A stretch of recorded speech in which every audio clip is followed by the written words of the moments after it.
পড়তে বসলেই কি আপনার বাচ্চার মন এদিক ওদিক ছুটে বেড়ায়? ১ ঘন্টার পড়া শেষ করতে কি সে ৩ ঘন্টা সময় লাগিয়ে দেয়? অনেক অভিভাবক মনে করেন এটি বাচ্চার দুষ্টুমি, কিন্তু আসলে এটি হলো মনোযোগের অভাব বা ল্যাক অফ কনসেন্ট্রেশন।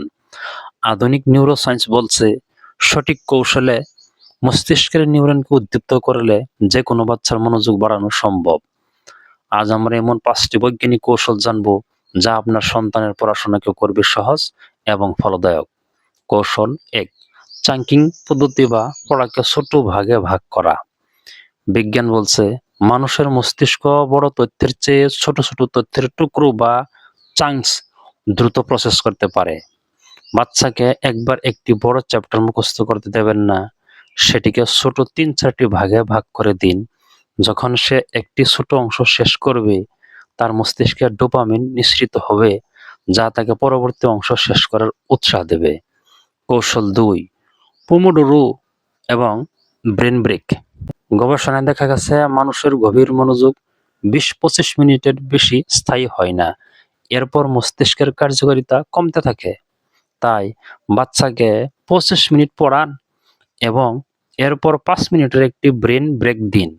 এই ব্রেন ব্রেকে সে কোনো স্ক্রিন, মোবাইল, টিভি দেখবে না, বরং একটু পানি খাবে, স্ট্রেচিং করবে বা চোখ বন্ধ করে থাকবে।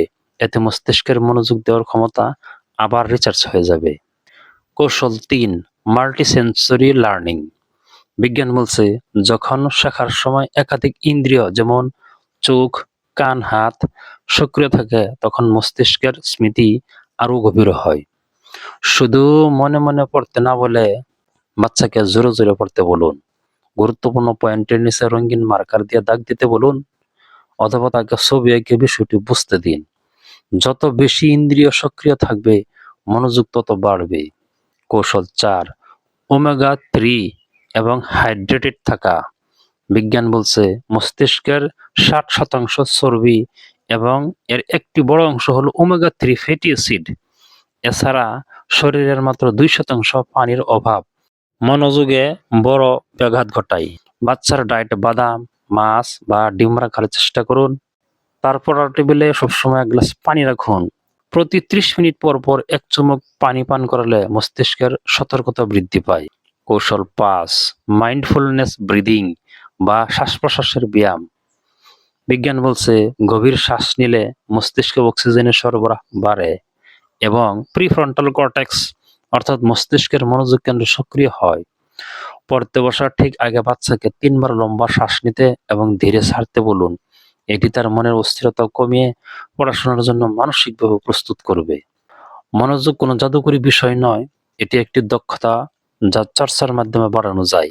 এই ৫টি বৈজ্ঞানিক কৌশল আজ থেকেই আপনার সন্তানের উপর প্রয়োগ করুন। ভিডিওটি ভালো লাগলে লাইক দিন এবং অন্য মা-বাবাদের সাথে শেয়ার করতে ভুলবেন না। এরকম প্যারেন্টিং টিপস পেতে আমাদের চ্যানেলটি সাবস্ক্রাইব করে পাশে থাকুন। আপনার সন্তানের উজ্জ্বল ভবিষ্যৎ কামনা করছি। ধন্যবাদ।